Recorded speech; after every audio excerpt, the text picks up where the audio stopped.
Klien Anda melakukan pidana karena hasutan dari kami atau gimana? Karena yang dipakai pasal 160 saya bacain ya. Baca dulu pasal 160 Pasal 160 saya bacain, boleh dong ya. Mudah-mudahan ini bukan untuk numpang tenar ya, ikut-ikutan kasus ini. Tapi gini, ini kan bukan bicara Polres. Ini bukan bicara Polres saja. Anda Polres Pusat ya, Jakarta Pusat. Enggak, saya luruskan dulu ini numpang tenar ini. Enggak, Anda belum masuk TV sudah masuk TV Mas. Enggak, Anda belum masuk TV sudah masuk TV Mas. Udah ya. Iya. Iya, kenal ya. Enggak usah. Ini perlu kita sampaikan juga.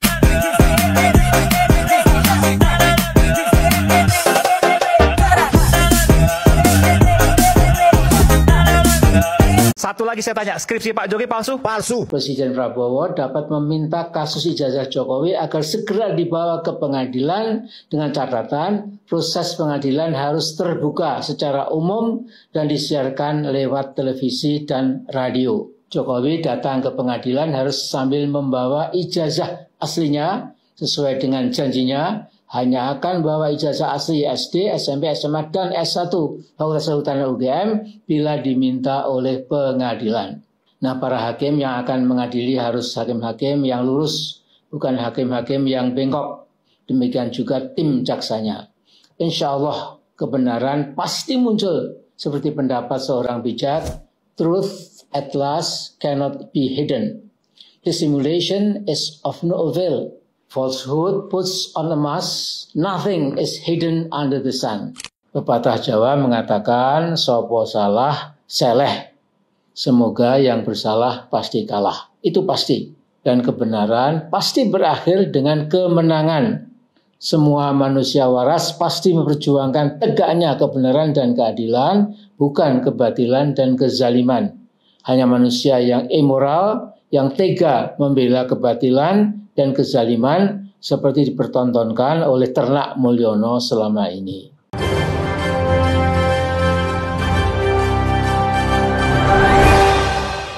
Assalamualaikum warahmatullahi wabarakatuh. Kuasa hukum Ormas Pemuda Patriot Nusantara di dalam acara E-News Rakyat Bersuara akhirnya dibuat gelagapan dan tidak bisa berkutik ya. Di mana kuasa hukum Ormas Pemuda Patriot ini sebelumnya melaporkan Dr. Tifa, Roy Suryo, Dr. Rismon Sianipar, dan juga Dr. Rizal Fadilah. Nah, akhirnya Dr. Tifa dan Dr. Rismon membungkam kuasa hukum Ormas Pemuda Patriot Nusantara, yaitu mempertanyakan atas pelaporan kuasa hukum tersebut terhadap mereka. Klien Anda melakukan pidana karena hasutan dari kami atau gimana? Karena yang dipakai pasal 160 saya bacain ya. Baca dulu pasal 160. Pasal 160 saya bacain, boleh dong ya. Supaya ini masyarakat tahu, barang siapa di muka umum, kami tidak melakukan di muka umum dengan lisan atau tulisan menghasut. Kami tidak menghasut supaya melakukan perbuatan pidana. Artinya kami melakukan hasutan supaya seseorang melakukan pidana. Siapa seseorang itu? Melakukan kekerasan terhadap penguasa umum. Yang penguasa umum siapa? Presiden Prabowo. Tidak sama sekali ada hubungannya Presiden Prabowo dengan ini kan. Penguasa umum, Pak Jokowi sudah bukan penguasa, kan gitu. Atau tidak menuruti baik ketentuan undang-undang maupun perintah jabatan. Jabatan siapa ini? Yang diberikan berdasarkan ketentuan undang-undang, diancam dengan pidana lala gitu. Ini pertanyaannya adalah pasal ini penguasa umumnya siapa? Sekarang presidennya adalah Presiden Prabowo Subianto, presiden kecintaan kita semua. Bukan lagi Presiden Joko Widodo. Presiden Joko Widodo sudah tidak lagi menjadi penguasa. Presiden Joko Widodo sudah tidak lagi. Ya silakan nanti. Ya. Silakan apa yang diyakini ini, silakan nanti di Polres Jakarta Pusat. Jabatan. Iya kan? Presiden Jokowi sudah tidak punya jabatan apapun. Ngapain pusing Mas Aiman? Loh, kenapa Anda pakai pasal kalau yakin, 160? silakan. Ya, silakan sampaikan itu di Polres. Dr. Tifa juga menjelaskan yang membuat dia yakin bahwa ijazah Jokowi palsu ya, diantaranya ada foto, dan foto ini sudah diuji oleh Dr. Tifa sebagai ahli neurologi ya, jadi sudah paham betul dari segi wajah mana yang asli, mana yang tidak. Dan mata kita aja nggak usah pakai face recognition, nggak pakai mikroskopis, itu kita sudah bisa membedakan bahwa dua foto ini adalah dua foto orang yang berbeda. Kalau kita lihat dari perbandingan 5 aspek dari wajah secara anatomis, kita bicara anatomis bukan bicara daging yang kita lihat ya, tapi tulang ya, itu identik. Foto ini, walaupun ini fotonya muda dan ini fotonya lebih tua, tetapi jarak antar mata yang saya sebut tadi itu identik. Kemudian panjang hidung dan bentuk hidung yang menunjukkan bentuk hidung, ya, itu identik. Kemudian susunan giginya itu juga identik, ya, walaupun mungkin beliau sekarang banyak ompong gitu ya, ya. Kemudian bibirnya juga identik, sama-sama tebalnya. Bismillahirrahmanirrahim. Assalamualaikum warahmatullahi wabarakatuh. Sahabat Dr. Tifa dimanapun Anda Anda berada, saat ini orang sibuk membahas ijazah palsu. Sedikit yang sadar, ini bukan cuma soal satu orang. Ini soal sistem bobrok yang baru ketahuan. Karena teknologi saat ini tak bisa diajak kompromi. Di masa lalu, dokumen hanyalah simbol, stempel, cap, tanda tangan, materai, cukup buat sahnya sebuah dokumen. Tidak ada audit, tidak ada verifikasi silang. Yang penting ada kertas, ada kuasa, selesai.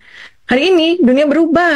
Teknologi tak lagi tanya siapa yang berkuasa. Teknologi bertanya mana buktimu. Dan bukti palsu cepat atau lambat terbakar di tangan mesin. Kasus ini memperlihatkan satu fakta getir. Selama puluhan tahun, negara ini berjalan di atas fondasi kepercayaan palsu. Ijazah palsu, data palsu, riwayat palsu. Semua dianggap normal. Sampai teknologi mampu memeriksa.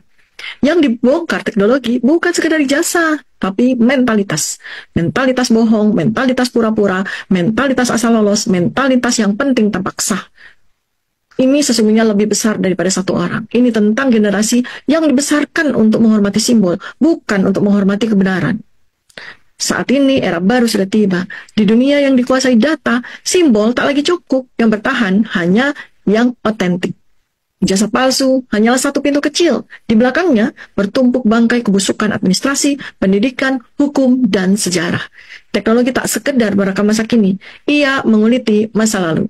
Dan di era ini, kebenaran bukan soal siapa lebih kuat dari siapa. Kebenaran soal siapa yang konsisten dengan fakta. Assalamualaikum warahmatullahi wabarakatuh. Salam kebenaran. Dan ini yang lebih mengejutkan lagi, ada pengakuan ya dari internal Partai PDIP yang mengaku bahwa ijazah Jokowi memang palsu. Buzzer-buzzernya Jokowi ini mengatakan kenapa waktu Jokowi wali kota, gubernur, nggak ada yang proses presiden. Kan kita tahu pada saat itu memang yang berkuasa itu partai PDIP. Ternyata PDIP itu betul-betul dibungkus sama Jokowi sekarang. Ya itulah, saya tetap mengatakan kenapa diam aja, kenapa bungkam PDIP? Masyarakat bertanya-tanya loh. Ya. Apa memang ikut terlibat beberapa waktu pengajuannya itu di KPU? Nah, buka aja karena kami dibohongin Jokowi. Satu. Laporkan. Satu, masih ada yang masih off the record. Tim Sentana ini kan sebenarnya waktu di Solo, kan ketemu dengan seorang tokoh. Saya nggak akan sebutkan tokoh. Ketemu dengan seorang tokoh lah. Tokoh inisial. Ini nggak usah lah. Nanti sial dia. Nanti inisial bener lah. Tokoh dari PDIP asli. Iya. Dia pun mengatakan bahwa ijazahnya ini palsu. Betul. Kira-kira begitu. Ada mengatakan nanti suatu saat akan dia ikut menjadi podcast di Sentana. Dia janji kok. Saya tahu itu. Ada fotonya. Ada fotonya berteman, ada fotonya. Oh, cuma kita kasih fotonya jangan dulu.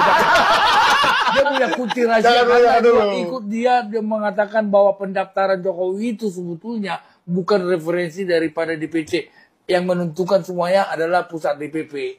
Ya, itu nggak pilkada begitu, saya Pak. tidak bisa berbuat apa-apa kata sumber yang dapat kami percaya itu loh. Sangat dipercaya. Dia akan muncul suatu saat. Nah, polemik ijazah Jokowi ini ya, setelah kemarin Rismon Syanipar, Dr. Rifa dan Roy Suryo menggeruduk UGM pada tanggal 15 April 2025 kemarin, ternyata ya terungkap bahwa skripsi Jokowi menurut Rismon Syanipar 1000% adalah palsu. Dan ini semakin meyakinkan bahwa dugaan ijazah Jokowi itu adalah palsu. Karena menurut Rismon Syanipar, kalau skripsinya palsu, maka dipastikan ijazahnya juga palsu. Dan ini dibeberkan langsung oleh Rismon Syanipar ya. Coba kita lihat videonya. Kalau skripsinya palsu, terutama lembar pengesahannya palsu, maka ijazah pasti palsu. Karena tidak mungkin seseorang bisa melewati mendapatkan gelar sarjana tanpa pernah ujian skripsi. Mudah-mudahan saya salah. Betul bang, analisa saya salah, saya tinggal minta maaf sama Pak Jokowi. Maaflah Pak Jokowi, walaupun saya ahli bisa salah. Deg-degan bang, saya buka, ya Tuhan, saya kok benar. Malah saya lemas bang, kok bisa saya benar, harusnya salah saya. Kok bisa seperti ini sejarah Indonesia? Ya tahun 1985 di MIT dan negara-negara maju sekalipun, lembar pengesahan itu masih pakai mesin ketik. Ya IBM Electric Typewriter itu di MIT, Massachusetts Institute of Technology. Kalau saya dianggap hasutan ya silahkan, nanti kita lawan kan gitu bang. Ilmiah, lawan dengan ilmiah. Di pengadilan, ayo kita rekonstruksi bersama. Ini kan begini, Bang Rismon, kalau kita lihat polemik tentang dugaan ijazah palsu Pak Jokowi kan sudah lama berpolemik. Semenjak ada kasus sampai Bang Bantri, ya, kemudian ada gugatan juga yang dilakukan kelompok masyarakat, tim pembela ulama dan umat. Aktivis ya. Itu sudah. Tapi itu kan sudah berlangsung lama dan tidak membahana, tidak membahana dan tidak gempar. Yang membuat gempar perkara ini ketika Bung Rismon tiba-tiba muncul di publik lewat video itu, yang menganalisa secara teknologi berdasarkan keahliannya Bung Rismon tentang keabsahan skripsi Pak Jokowi. Mulailah di situ ribut orang disangkut pautkan dan ijazah. Kenapa menjadi ribut? Karena Bang Rismon ini bukan orang sembarang. Kenapa saya bilang bukan orang sembarang? Karena pakar forensik IT ya. Iya Bang. Nah, ini kan artinya memang apa yang Bung Rismon katakan itu tidak bisa dipandang sebagai omon-omon. Beda kalau misalnya Abraham Samad bilang ini ijazah palsu, ini skripsi palsu, orang akan tertawa karena bidang saya bukan bidang forensik IT, saya orang hukum kan. Jadi orang semua terbelahak ketika Bung Rismon menyatakan ini ada masalah. Akhirnya ini menjadi membahana lagi, jadi polemik dan lain sebagainya. Dan puncaknya itu ketika ada pertemuan di UGM kan. Dan saya lihat Bung Rismon kan bersama Dr. Tifa dan Mas Roy tetap berkeyakinan bahwa skripsi yang Bung Rismon pernah foto di perpustakaan itu adalah diduga palsu. Kira-kira begitu ya? Iya. Jadi disclaimer dulu. Disclaimer dulu dari saya bahwa saya tidak ada kaitannya dengan tim TPUA. Jadi yang saya buatkan video tidak ada suruhan, tidak ada bayaran dan apapun. Memang saya suka untuk menganalisa sesuatu, Bang. Nah, jadi di skripsi itu ketika ditunjukkan oleh Dekan Fakultas Kehutanan UGM, Dr. Sigit Sunarta, di samping ijazah ditunjukkan, terus skripsinya dibukakan lembar pengesahannya itu. Terus saya intip, saya uji frame demi frame. Ya, terus saya lakukan pengujian pencocokan string dan font identification, dan itu adalah Times New Roman yang belum ada pada tahun 1985. Makanya saya katakan confirm ini 100 miliar % palsu. Dramatisir Bang, sebenarnya matematik 100% palsu. Nah, karena gini Bang, evolusi teknologi itu memiliki catatan waktu, terikat pada ruang maupun waktu. Jadi teknologi yang belum lahir tidak mungkin bisa dipakai pada tahun 1985 karena belum ada. Karena itu terdistribusi dan dibeli oleh license-nya OpenType dan TrueFont itu dibeli oleh Microsoft dan Adobe itu tahun 1992 dikembangkan dan dirilis Microsoft dan Adobe tahun 1992. Bagaimana mungkin teknologi font yang adanya tahun 1992 itu dipakai di tahun 1985, dan itu saya konfrontasikan. Saya ingin jawaban dari pihak Rektorat UGM ya, pada saat itu para pejabat tidak ada jawaban. Ya karena memang secara teknologi itu sudah confirm itu palsu. Makanya saya bilang kalau skripsinya palsu, terutama lembar pengesahannya palsu, maka ijazah pasti palsu. Ijazah pasti palsu. Karena tidak mungkin seseorang bisa melewati mendapatkan gelar sarjana tanpa pernah ujian skripsi, dan hasil ujian itu divalidasi, diverifikasi lagi, baru ditandatangani dosen penguji. Itu sudah format standar di universitas manapun Bang, gitu Bang. Dan apa yang saya katakan analisa saya itu Bang bukan berarti karena Rismon sih Bang, karena penjelasan saya make sense. Iya, make sense itu saja sih sebenarnya, didukung dengan background yang saya pelajari. Sebenarnya bukan karena Rismonnya, tetapi karena make sense. Bahkan untuk orang-orang yang nggak paham teknologi, gitu Bang. Dia kan periksa skripsinya juga kan, banyak Bang penonton netizen. Memeriksa juga skripsinya. Iya, tahun 1985. Loh, kok saya masih mesin ketik? Make sense Bang. Kok bisa seindah itu? Untuk orang yang awam teknologi tetapi pernah buat skripsi pada tahun itu, pasti masih mesin ketik, manual yang berada dan lainnya itu Bang. Terus lembar pengesahan pasti ada tanda tangan penguji, pasti ada tanda tangan pembimbing, pasti ada tanda tangan ketua jurusan dan dekan.